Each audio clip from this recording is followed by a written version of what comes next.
Assalamualaikum warahmatullahi wabarakatuh. Sebelumnya perkenalkan saya Arfi Kawalindy Rashid dengan NIM 2021 dari kelas 5B Hukum. Baik, sebelumnya saya di sini akan menjelaskan tentang manajemen kantor hukum. Manajemen kantor hukum ini ada 3 penjelasan, yaitu mengenai struktur umum manajemen kantor hukum, yang kedua kantor hukum merupakan perusahaan, dan yang ketiga serba-serbi keuangan internal kantor hukum. Langsung saja yang pertama yaitu struktur umum manajemen kantor hukum. Struktur ini adalah di mana para partner secara bersama-sama bertindak sebagai pendiri dari kantor hukum yang bersangkutan. Pendiri dalam hal ini memiliki makna melakukan penyertaan dalam bentuk ekuitas dan keahlian maupun kontribusi-kontribusi lainnya yang telah disepakati bersama oleh para pendiri. Apabila ternyata dari para pendiri kantor hukum lebih dari satu orang, maka dipilih salah satu di antaranya untuk bertindak sebagai managing partner. Nah, dalam menjalankan kinerjanya, para partner melakukan koordinasi yang dinamis sesuai dengan pola manajerial yang dibangun dan dikembangkan secara bersama-sama. Partner pada kedudukannya lazimnya dibedakan sebagai partner yang memiliki kompetensi tertentu terhadap perkara-perkara hukum yang tertentu pula. Pembagian tugas ini umumnya lebih didasarkan pada faktor keahlian yang dimiliki oleh masing-masing partner yang bersangkutan. Pada jenjang junior partner, sebenarnya lebih kepada potensi yang dimiliki oleh seseorang untuk menduduki jabatan selanjutnya, yaitu sebagai partner dalam sebuah kantor hukum. Potensi-potensi yang diperhitungkan antara lain adalah berkenaan dengan aspek finansial, keahlian, jaringan yang dimiliki, dan lain sebagainya. Para partner selanjutnya dapat menentukan bahwa terhadap seseorang memang secara aklamasi diakui kemampuannya untuk menduduki posisi dimaksud. Senior associate merupakan posisi yang dituntut untuk lebih menunjukkan kapasitas profesionalismenya sebelum mereka mencapai tingkat selanjutnya dalam jenjang karir di sebuah kantor hukum. Pada posisi ini dapat dilakukan klasifikasi khusus ataupun tidak terhadap kedudukan ini. Semisal, dalam melihat potensi maupun kemampuan yang dimiliki dari senior associate yang bersangkutan. Seperti halnya dengan pembagian tugas antara senior associate dengan menangani kasus digitasi maupun non-digitasi yang perilakunya kurang lebih sama dengan partner. Namun, selain itu dapat dibedakan berdasarkan upaya untuk mengembangkan kinerja kantor hukum. Yang kedua yaitu kantor hukum merupakan perusahaan. Adapun yang pertama perlu dipahami adalah suatu law firm merupakan suatu perusahaan sebagaimana perusahaan lainnya. Law firm harus mengadakan dan mengelola pembukuan. Selain itu, sebagai suatu perusahaan, maka pengelolaannya, yaitu advokat atau partners, perlu menciptakan dan mengelola arus kas, cash flow, yang positif. Untuk mengetahui arus kas, harus lebih dahulu dikenal siklus arus kas. Nah, ini adalah bentuk siklus arus kas dalam suatu kantor praktik hukum. Secara sederhana adalah sebagai berikut. Yang pertama, ada modal. Modal ini berasal dari pendiri atau para pendiri law firm itu, yaitu advokat atau partners. Modal tersebut digunakan untuk menyediakan barang-barang modal serta untuk membiayai kegiatan praktik hukum oleh law firm. Yang kedua, kegiatan produksi atau proses produksi, yaitu memberikan pelayanan atau jasa hukum. Ini dapat berbentuk antara lain penanganan kasus atau perkara, pemberian advis atau opini hukum.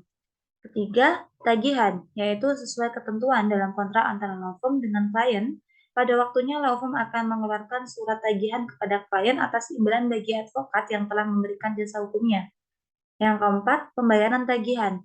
Klien akan melakukan pembayaran bisa secara tunai tetapi lebih umum dengan cara transfer ke rekening bank law firm.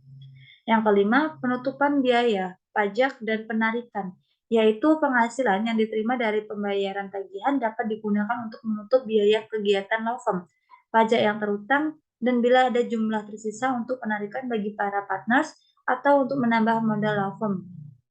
Yang keenam, arus kas agar positif. Yang harus diperhatikan oleh law firm adalah memastikan bahwa arus kas setiap bulannya harus positif. Selanjutnya, siklus arus kas dan keuntungannya. Jumlah kas yang positif bukan indikator diperolehnya keuntungan. Profit Profit sama dengan dari total penghasilan dikurangi total biaya dan ditambah total pajak. Kemudian, work in progress. Yang perlu diperhatikan seorang advokat adalah kapan imbalan atas suatu pekerjaan dapat ditagihkan. Selanjutnya, potongan dan penghapusan yaitu faktor lain yang dapat mengurangi arus kas adalah pemberian potongan, diskon, atau penghapusan tagihan write-off kepada klien. Kemudian, periode pembayaran tagihan. Periode yang ideal adalah tidak lebih dari 60 hari. Dan rencana usaha untuk membantu pengelola law firm adalah mengantisipasi berapa modal yang diperlukan untuk membiayai kegiatan law firm. Kemudian, perlunya angkutan. Seorang advokat keahliannya adalah dalam bidang praktik hukum. Dan yang terakhir, perlunya memahami dasar-dasar akuntansi. Advokat selalu pengelola law firm mempunyai pengetahuan mengenai dasar-dasar akuntansi itu sendiri. Selanjutnya yaitu yang ketiga, mengenai serba-serbi keuangan internal kantor hukum. Di sini terbagi menjadi dua, yaitu pertama ada pembagian laba. Laba yang diperoleh persekutuan perdata ini dari imbalan jasa, honorarium, dan sukses fee dibagi berdasarkan perjanjian dan asas keseimbangan pemasukan.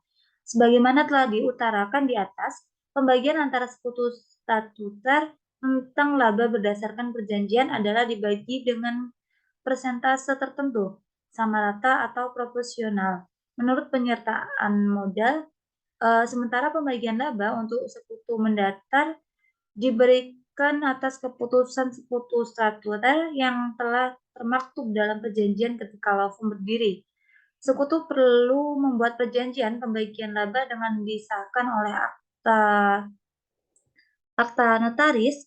Laba yang diperoleh dari imbalan jasa itu tentu saja setelah dikurangi dengan berbagai kewajiban, yaitu sebagai berikut. Yang pertama, yaitu ada pembayaran jasa perantara atau mediator dari pihak ketiga yang membawa klien tertentu untuk dilayani. Kemudian pembayaran jasa kepada sekutu, Anda yang telah bertanggung jawab menyelesaikan seluruh rangkaian pelayanan jasa hukum kepada klien, lawyer fee. Kemudian biaya-biaya tetap, fixed cost, seperti sewa gedung, gaji, dan honorarium pegawai penunjang, staf, insentif uang makan lembur, pengadaan stationery, dan biaya-biaya tidak tetap, variable cost, seperti penyelenggaraan pelatihan, wisata karyawan, sumbangan promosi, publikasi, dan publisitas. Dan selanjutnya, sebagai badan usaha, maka keuntungan bersih juga diperoleh setelah dikurangi dengan kewajiban membayar pajak, terutama pajak penghasilan (PPh). Nah, yang kedua, di sini ada struktur kompensasi. Kompensasi dalam kerangka kantor hukum meliputi penghasilan yang terdiri atas gaji, tunjangan, uang lembur, uang kesehatan, dan bonus. Khusus kepada lawyer, gaji diberikan pada saat law firm sudah berkembang menuju kemampanan. Sementara jika law firm masih dalam tahap operasi di awal, pendirian gaji belum diberikan. Terdapat beberapa pos untuk mengalokasikan penerimaan. Setelah dikurangi biaya operasional, organisasi law firm itu yaitu alokasi gaji, pembayaran jasa perantara klien, marketing fee, pendapatan perusahaan yang dapat diuraikan sebagai berikut. Nah, yang pertama ada gaji. Para profesional lawyer untuk sebuah law firm yang mapan dapat memperoleh gaji.